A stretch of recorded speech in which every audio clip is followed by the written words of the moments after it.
Okay, so unfortunately, the recording did not work during the class live session.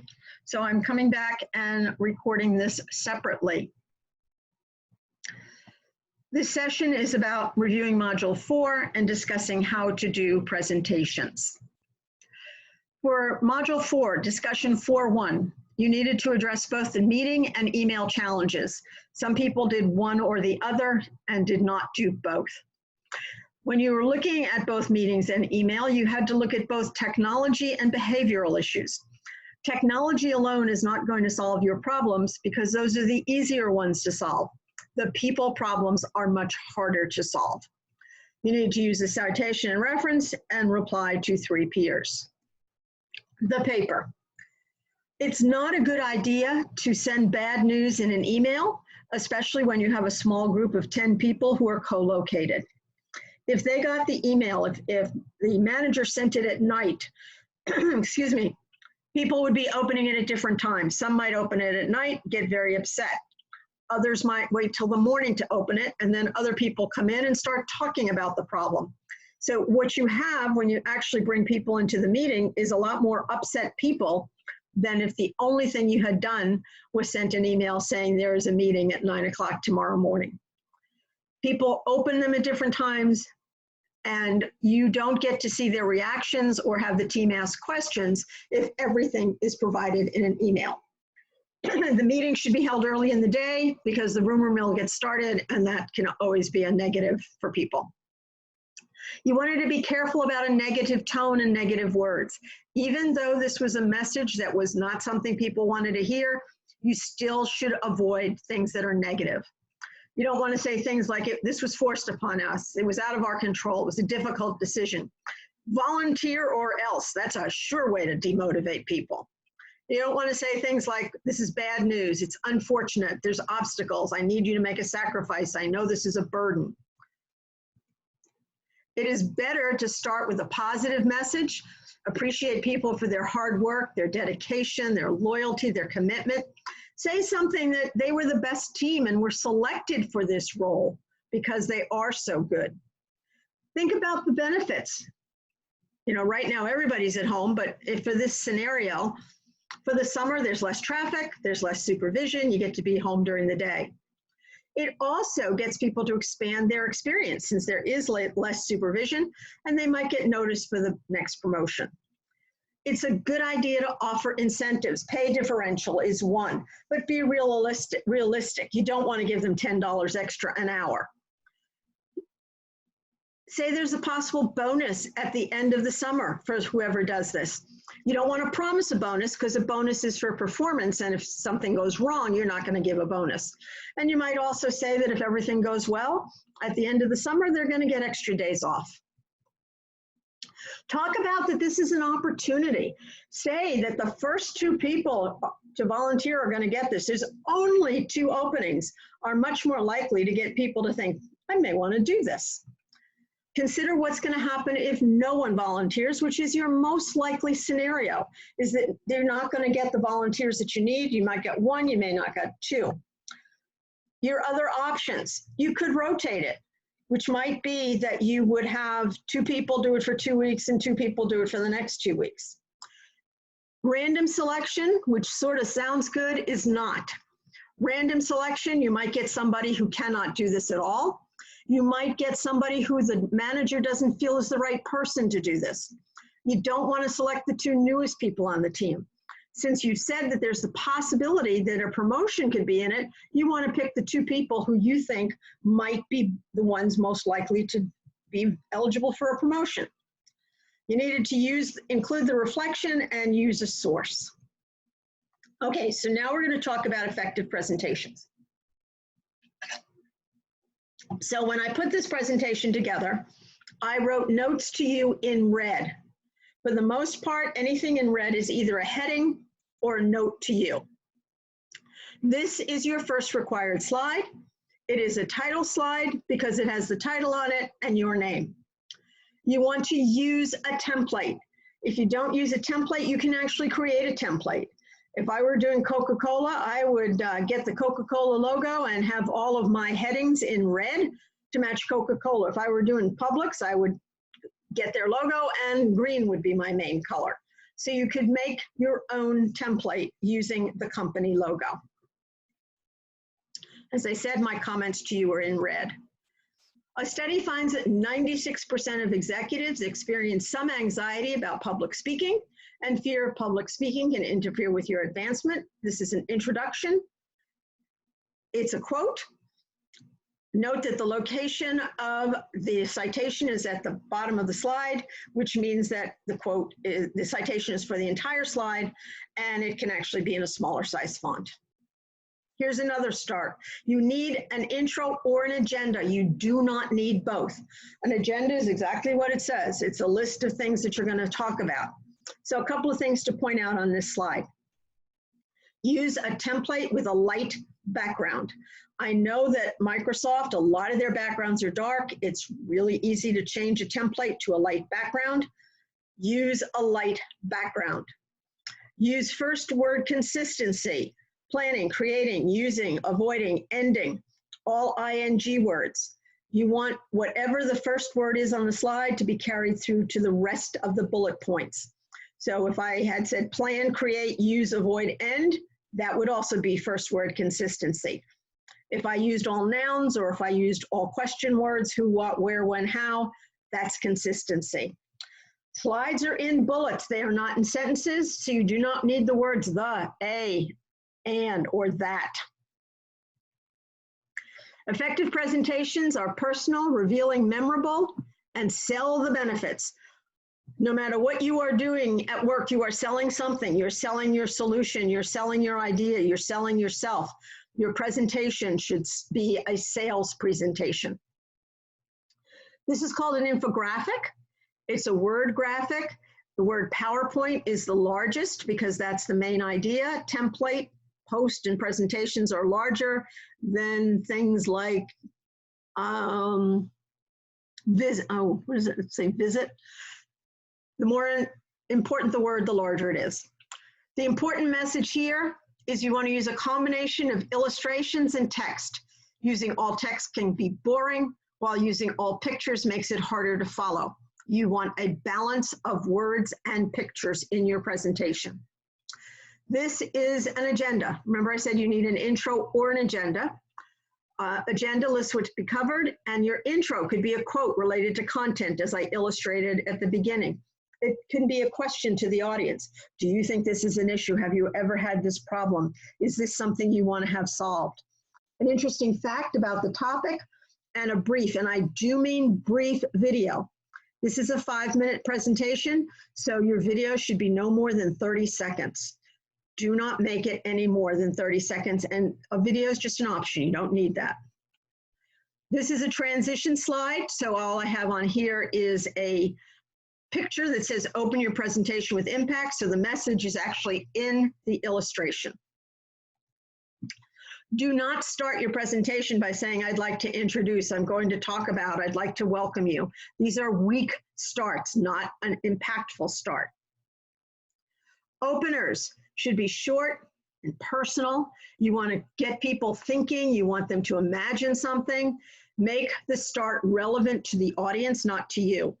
And themed is not necessarily going to be what you need to do for this class presentation, but other presentations you may need to have a theme.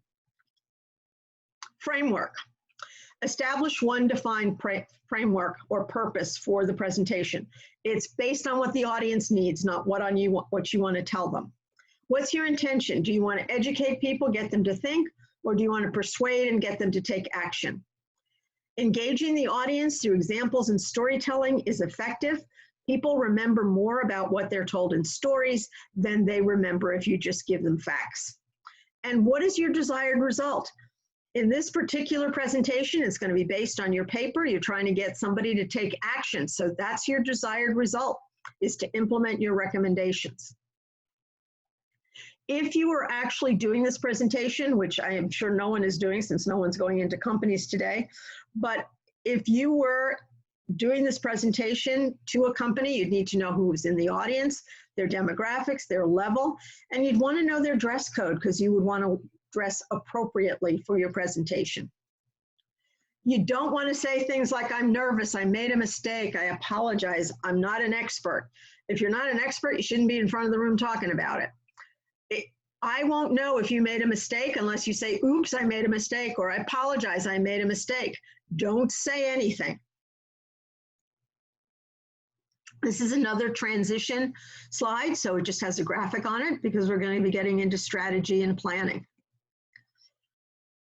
You want to arouse interest in your introduction. And I've already said you can use quotes, share facts, or ask questions. I want you to notice two things on this slide. I've used sub-bullets, which are indented, and I use at least 2 of them. Do not use a sub-bullet if you only have 1, and you should indent it. The other thing I want to point out is the first word, consistency. Arouse, use, share, ask, build, preview, all verbs. When you're preparing, you need to connect ideas. Consider how you're going to use your visuals effectively and maintain interest. Set goals for your presentation.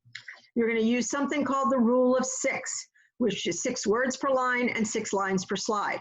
You can see I have 6 lines or 6 bullets, and the most words on any line is 3. The rule of 6 is not 36 words on a slide.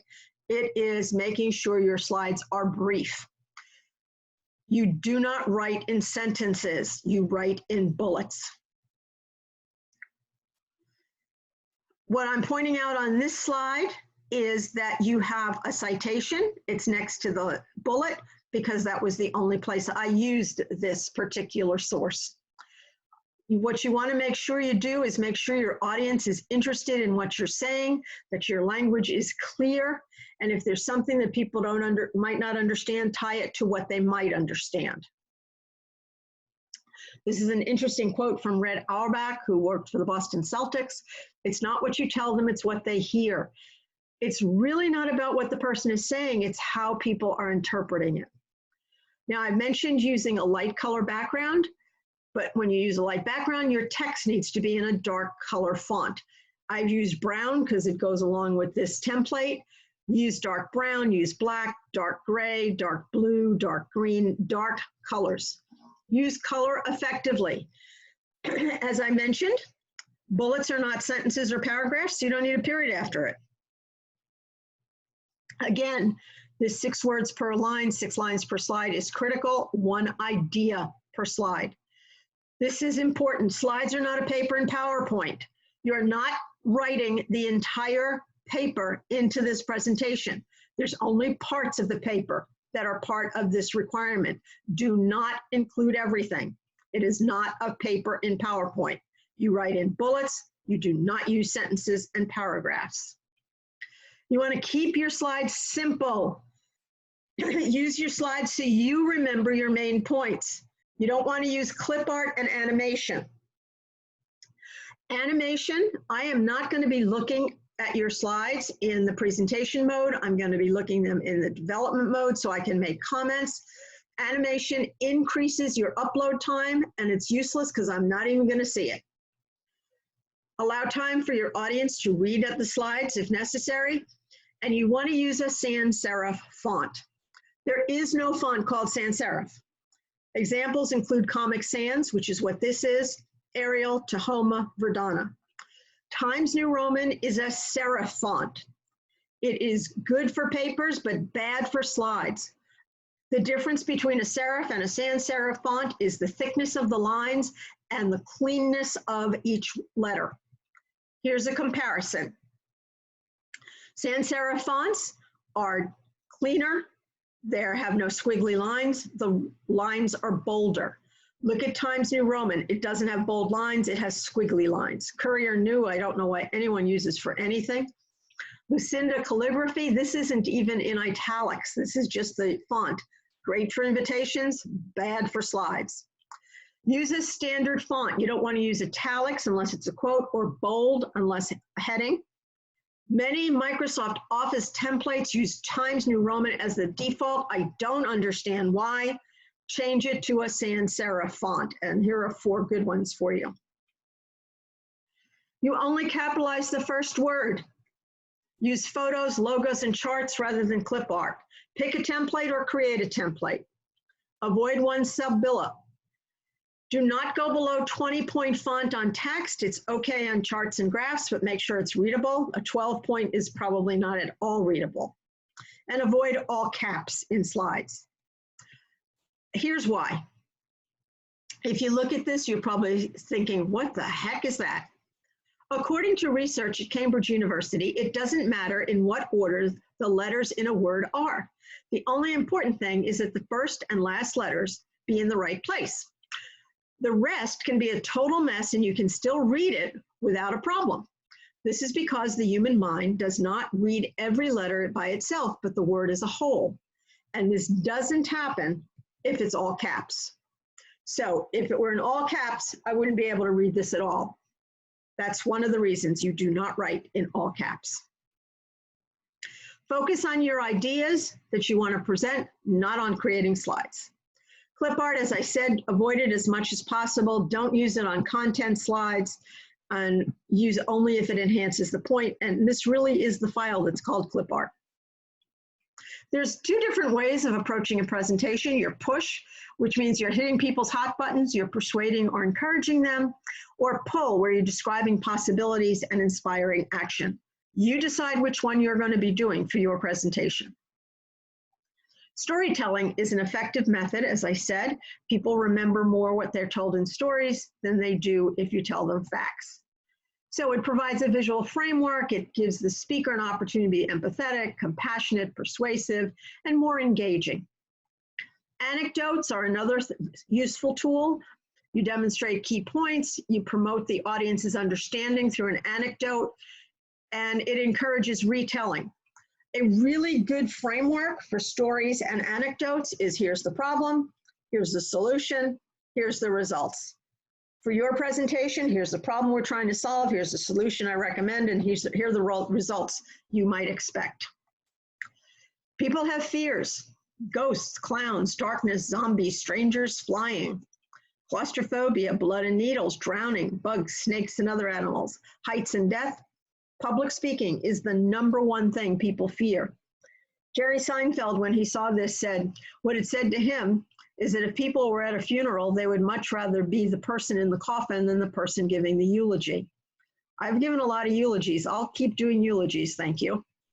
There are some people who hate public speaking, including my brother and sister. Anytime there needs to be a eulogy, they just look at me as if I didn't know I was the one who was going to have to do it. If you have stage fright, you're in very good company. Look at these people. You would not expect that these were people who had stage fright, but they do.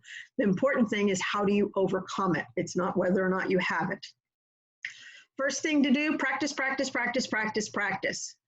Do not tell jokes, but use humor and don't be at anyone else's expense. Write your presentation out in bullets. The main thing that you should be doing is using your bullets so you remember what it is you want to say. Do not write out a script, because you will read it, and I do not want you reading a script.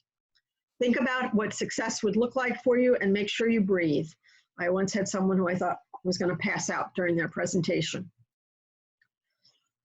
If you read my bio, I started my career as an elementary school librarian. So I think there's lots of good messages in children's books. You want to be the little engine that could.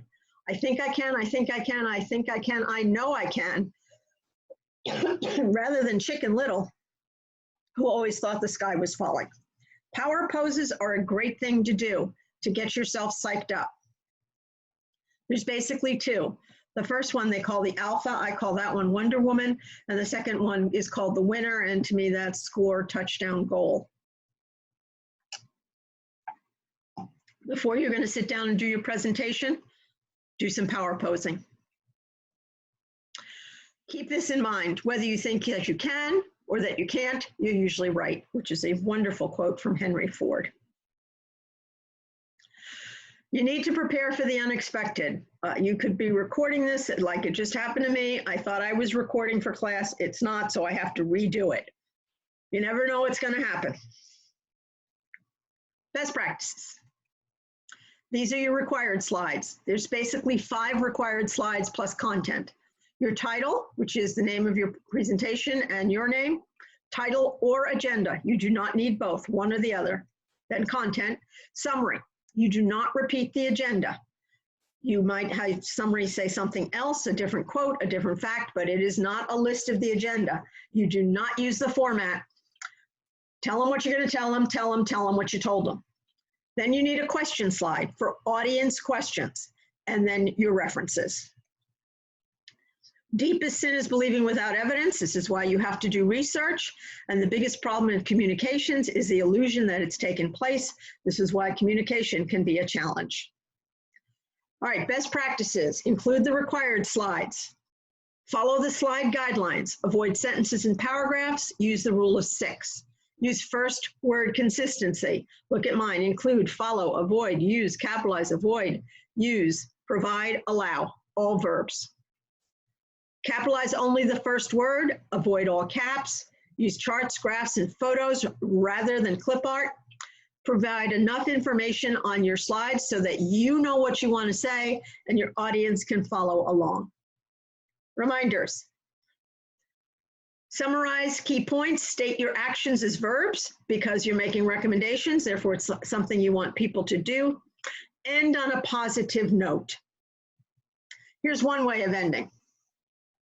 Presentations are not as difficult as you remember if you remember your P's and C's. You plan, prepare, practice, perform. You're clear, compelling, captivating, and confident. You have to be confident in yourself.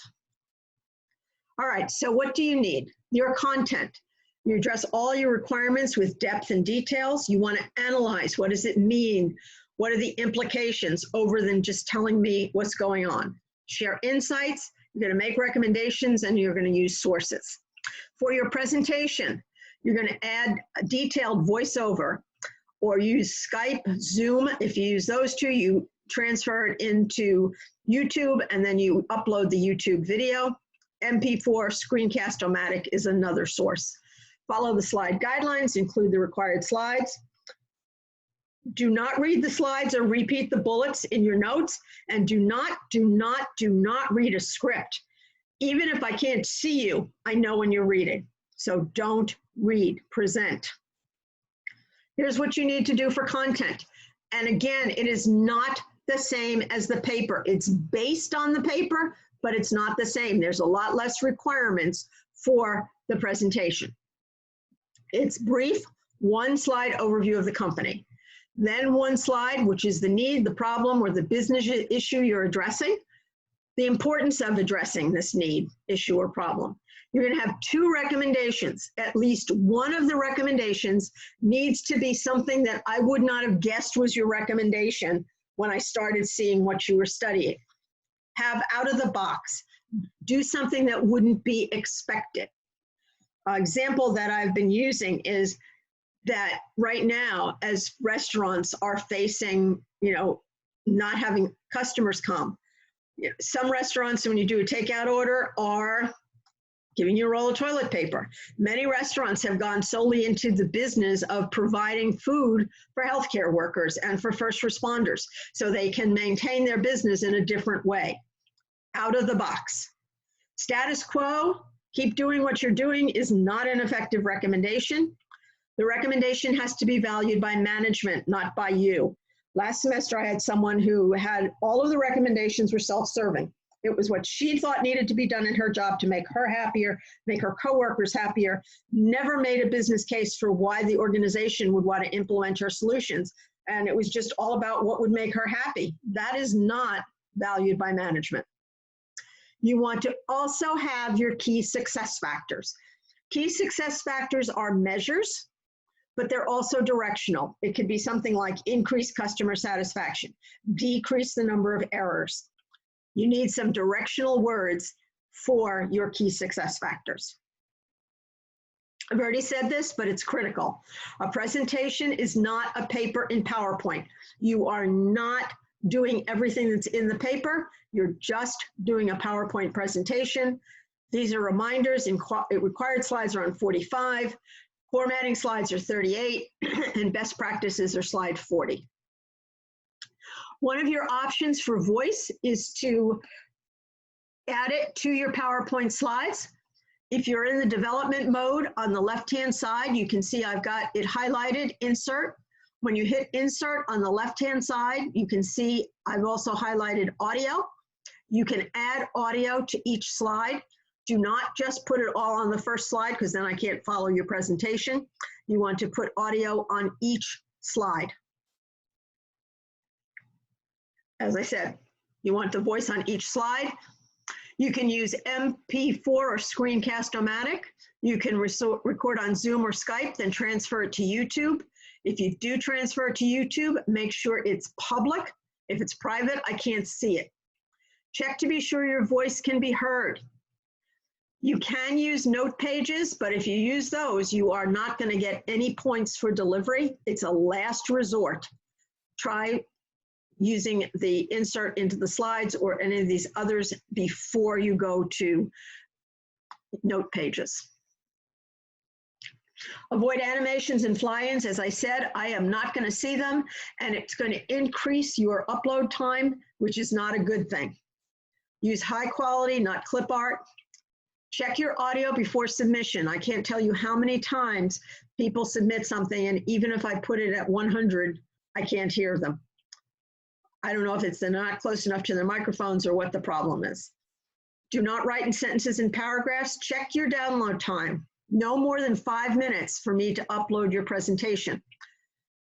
The reason for that is that unfortunately, sometimes people send me stuff that's 40 minutes to upload, and I have found that I cannot do anything else on my computer while it's uploading. If I do, it stops uploading. It means I can't use my computer for 40 minutes, 5 minutes maximum. And as I said before, you want to balance your words and pictures. PowerPoint is your guide, it's your reminder. It's not a crutch. Put on your slides the key points you want to remember and then speak to those points. Do not read your slides, your notes, or a script. It's so important, I've said it twice in a row. Present, don't read. Whenever I see a young person do a good presentation, I never forget them. The opposite is also true. So I can end on a quote, a different quote. And you can see that there is a citation on this slide. This is something that I asked the group that was in the live session. What do you still need to know? If you still need to know something, send me an email asking whatever it is that you don't understand that was in this presentation. I love this sign because it reminds me of the time I lived in Boston. You want to have a summary, which is a wrap-up. It's not the same as the agenda. It could be a new quote. It could be a question for the audience.